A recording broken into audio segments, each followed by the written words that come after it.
Gospel of our Lord Jesus Christ according to John. Glory to you, O Lord.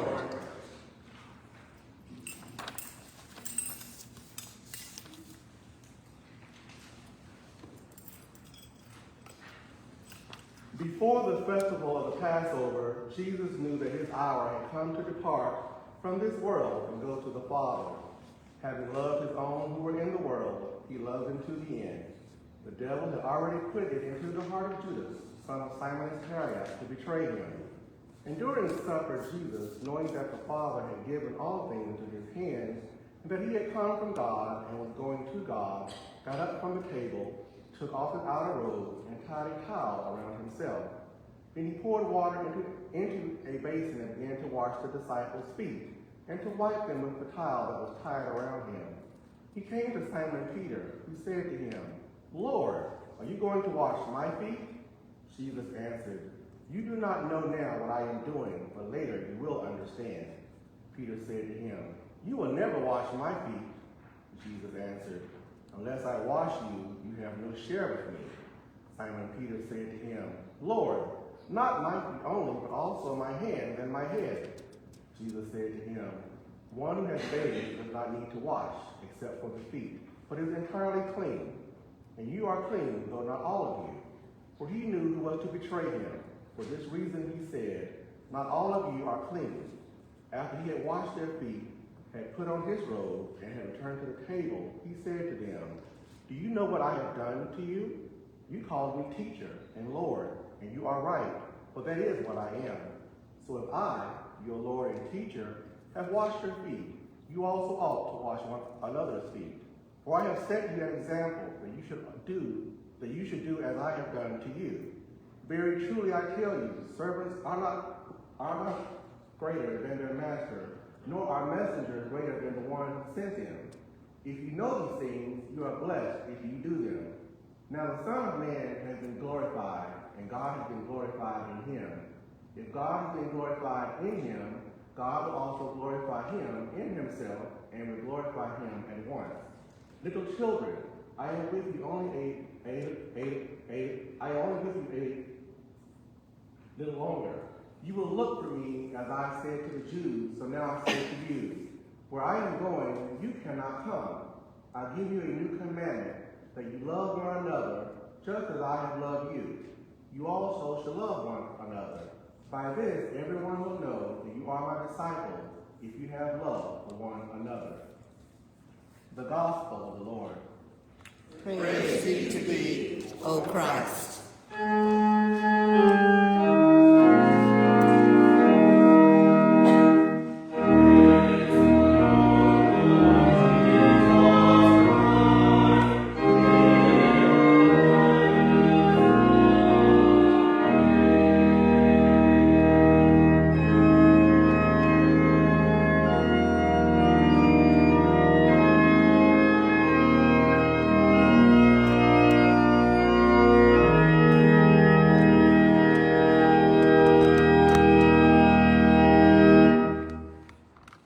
In the name of the one true and living God, Father, Son, and Holy Spirit.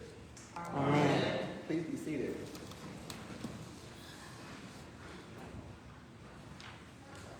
This has been a day. It's Monday, Thursday, and when I was a musician, we had a name for this week, and now that I'm a priest, we have a name for this week. It's Hell Week. Literally. You have 3, and in some cases 4 services all occurring between now and Sunday. We only have 3.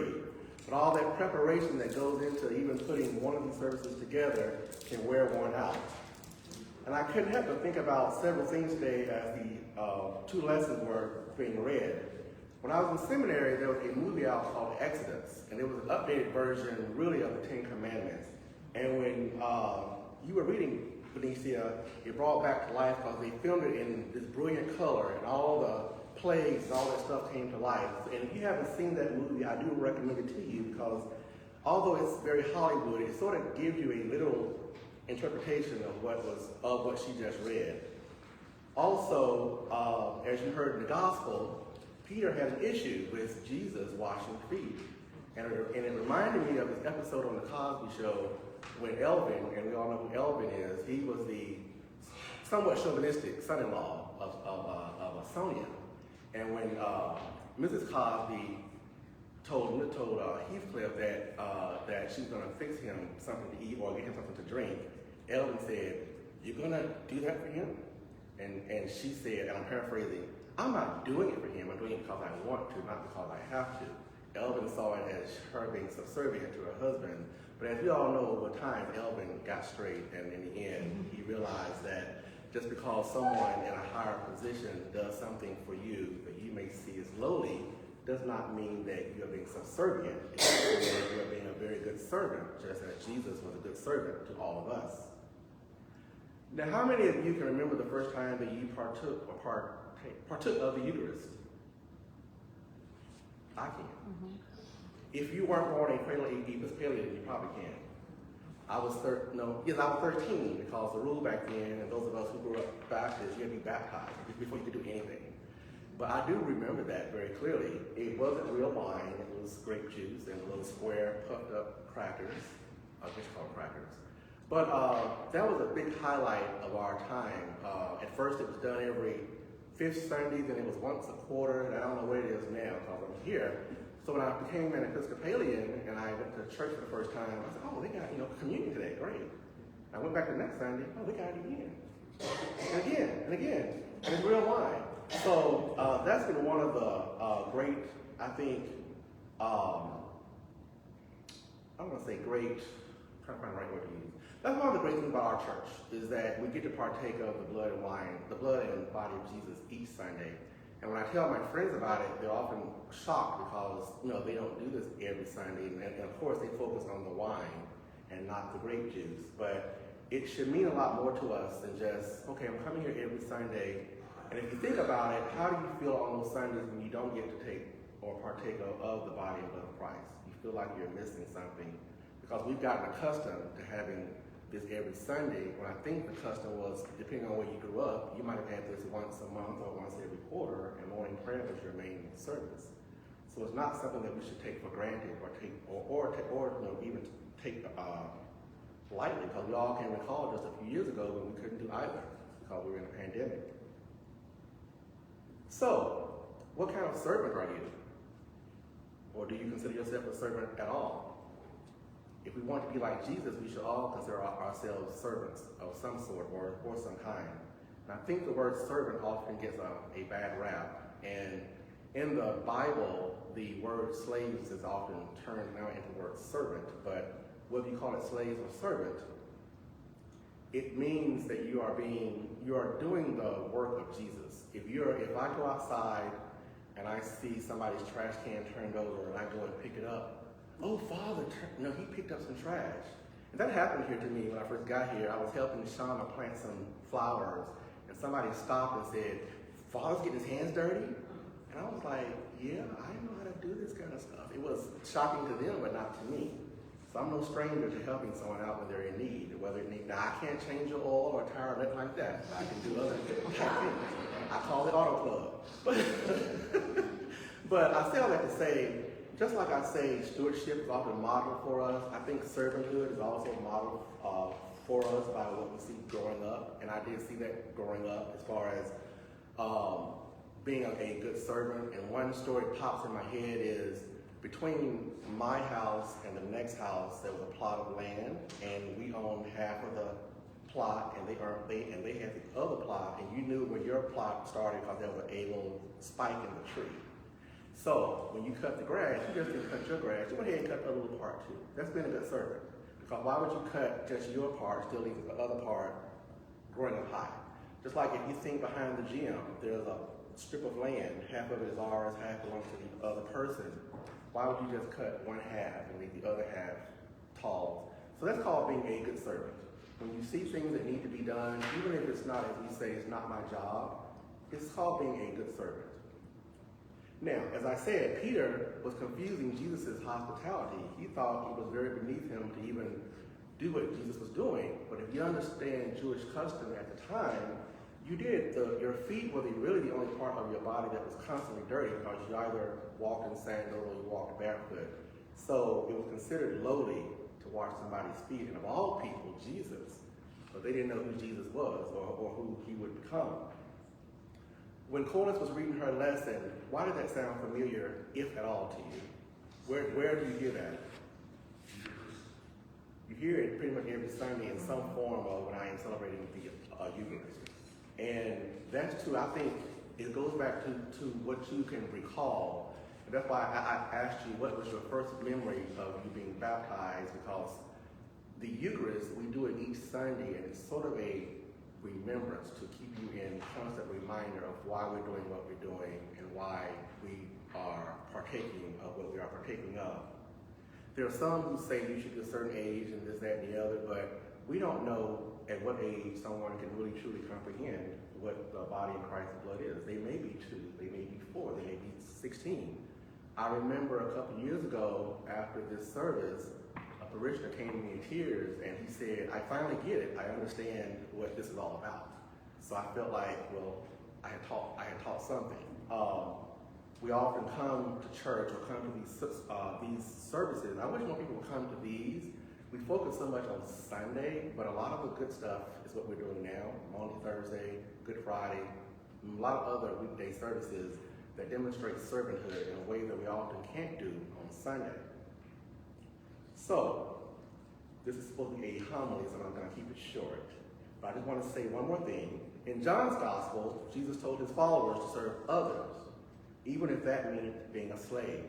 This defines Christ and his followers. Receiving risen life and communal service actually complement each other. One is a moment of time and revelation. The other is a moment of mission. As we read the Gospels, revelation entailed mission. For example, when Jesus revealed himself to the Samaritan woman at the well, the woman responded by spreading the good news. When the two commands converged at the Last Supper, the question became clear. What did the disciples encounter at the Last Supper? What were they to do with this encounter? They encountered the Lord and his risen life. They also made a commitment to serve each other as the Lord has served them. So how has the Eucharist strengthened your service to others? In the name of the one true and living God, Father, Son, and Holy Spirit. Amen. Amen. Amen.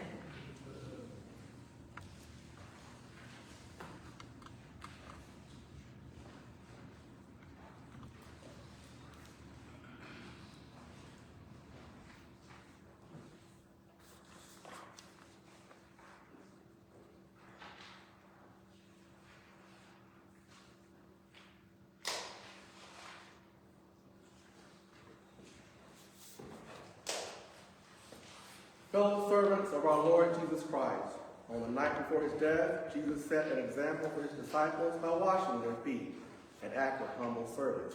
He taught that strength and growth in the life of the kingdom of God come not by power, authority, or even miracles, but by such lowly service. We all need to remember his example. I would like to invite those who would like to participate in the ceremony of foot washing to come forward, and you can form 2 lines here. There's a station here and 2 stations here. And as we are doing that, the choir will be singing. You are all invited to come forward if you would like to.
People, Form 2, can be found on page 385 in the Book of Common Prayer.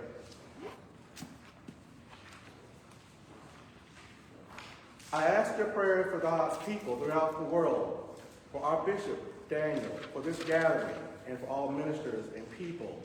Pray for the church.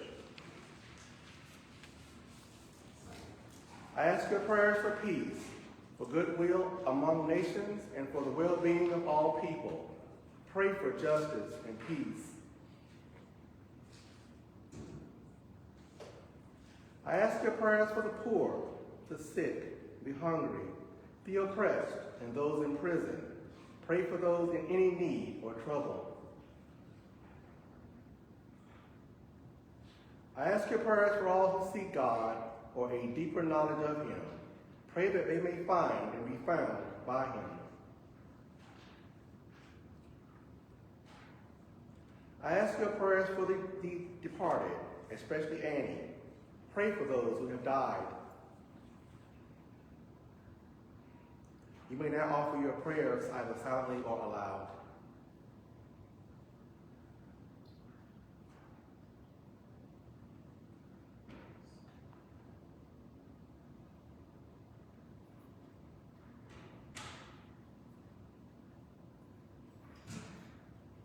Praise God for those in every generation in whom Christ has been honored. Pray that we may have grace to glorify Christ in our own day.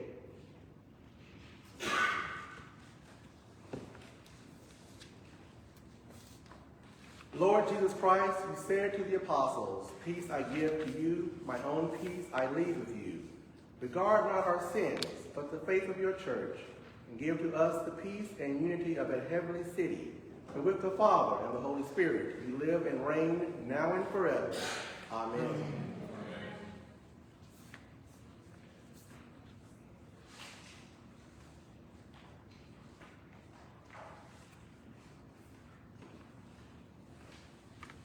The peace of the Lord be always with you. And also with you. Yes. Peace, Lord.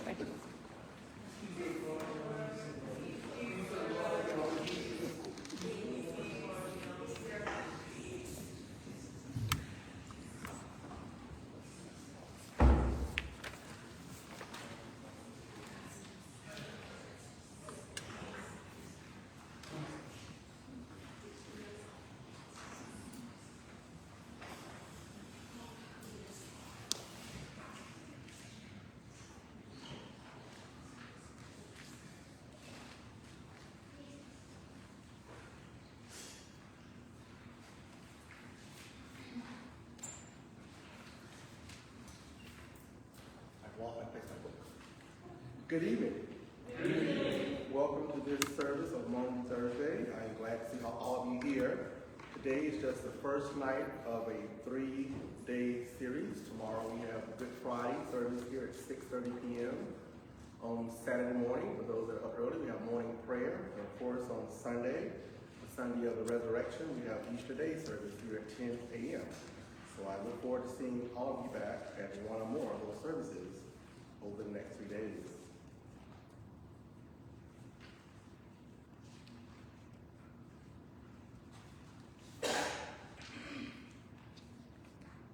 Offer to God, I'm sorry. We had an agape meal before service. There's food, I think, left. So if you want to stop back by and grab something, some grapes or something, there's some food still left back there. Offer to God a sacrifice of thanksgiving and make good thy vows unto the Most High.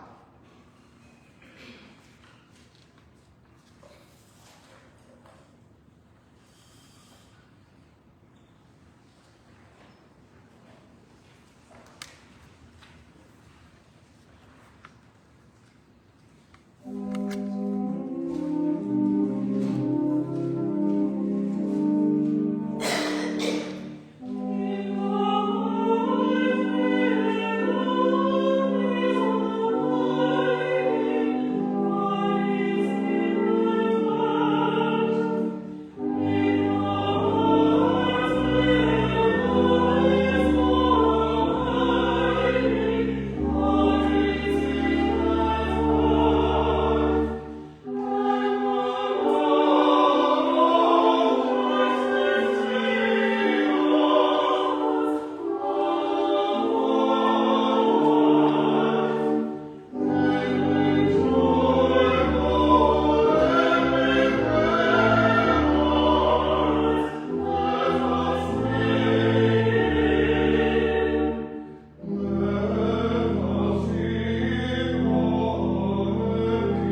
meet while in our bounding duty, that we should at all times and all places give thanks unto thee.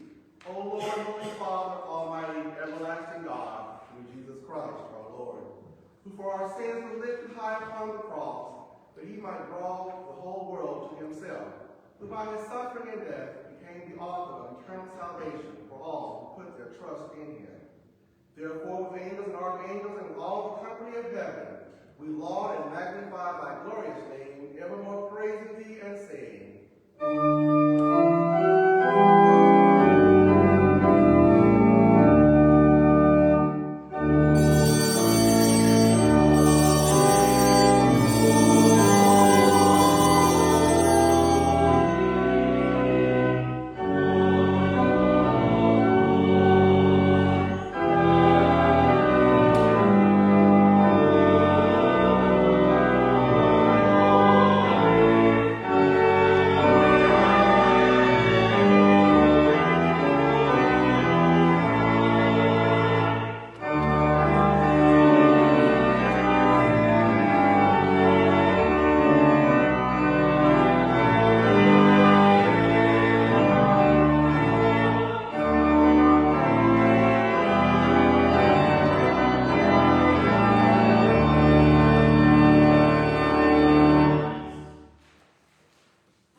He made there a full and perfect sacrifice for the whole world, and did institute and in his holy gospel command us to continue a perpetual memory of that his precious death and sacrifice until his coming again. For in the night in which he was betrayed, he took bread, and when he had given thanks to thee, he broke it and gave it to his disciples, saying, Take, eat. This is my body which is given for you. Do this in remembrance of me.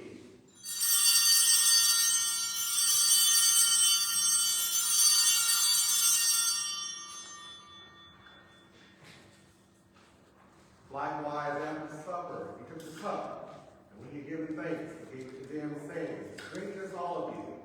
This is my blood of the new covenant, which is shed for you and for many for the remission of sins. Do this as often as you shall drink it in remembrance of me.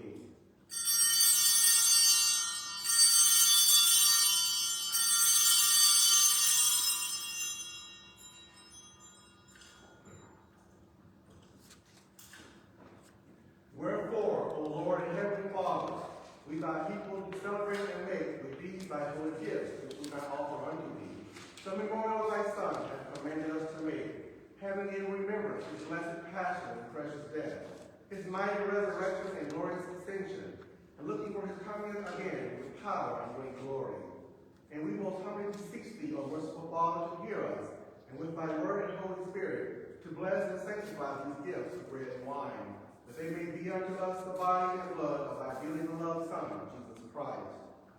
And we earnestly desire thy fatherly goodness to accept this our sacrifice of praise and thanksgiving, whereby we offer and present unto thee, O Lord, ourselves, our souls, our bodies.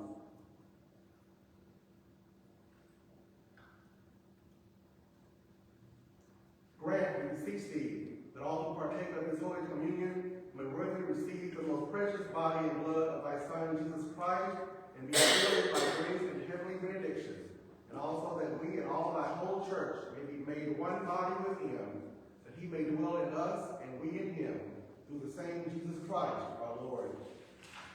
By him, and with whom, and in whom, in the unity of the Holy Ghost, all honor and glory be unto thee, O Father Almighty, world without end. Amen.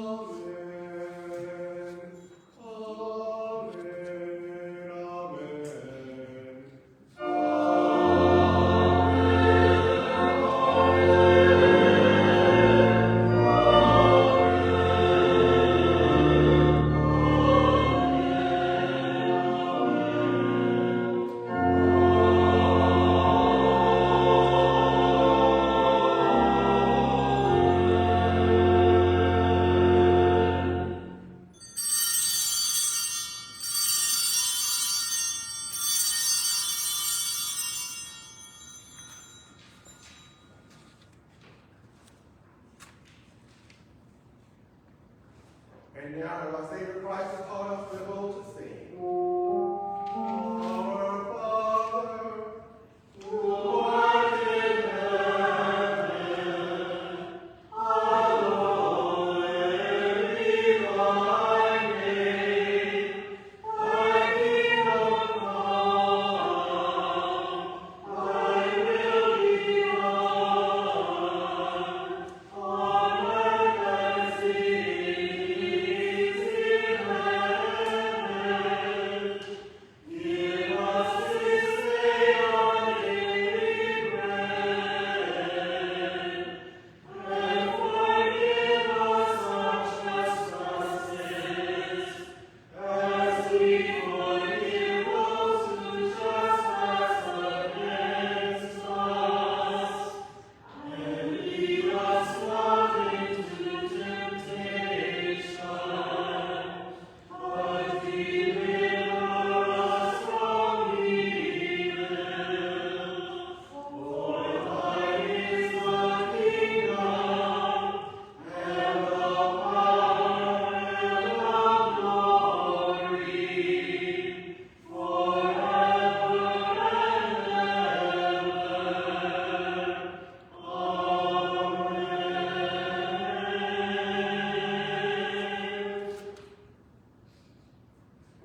The gifts of God for the people of God.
Almighty God, we pray you graciously to behold this your family for whom our Lord Jesus Christ was willing to be betrayed and given into the hands of sinners and to suffer death upon the cross, who lives and reigns forever and ever. Amen.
books to page 610. Let us pray together, Psalm 22.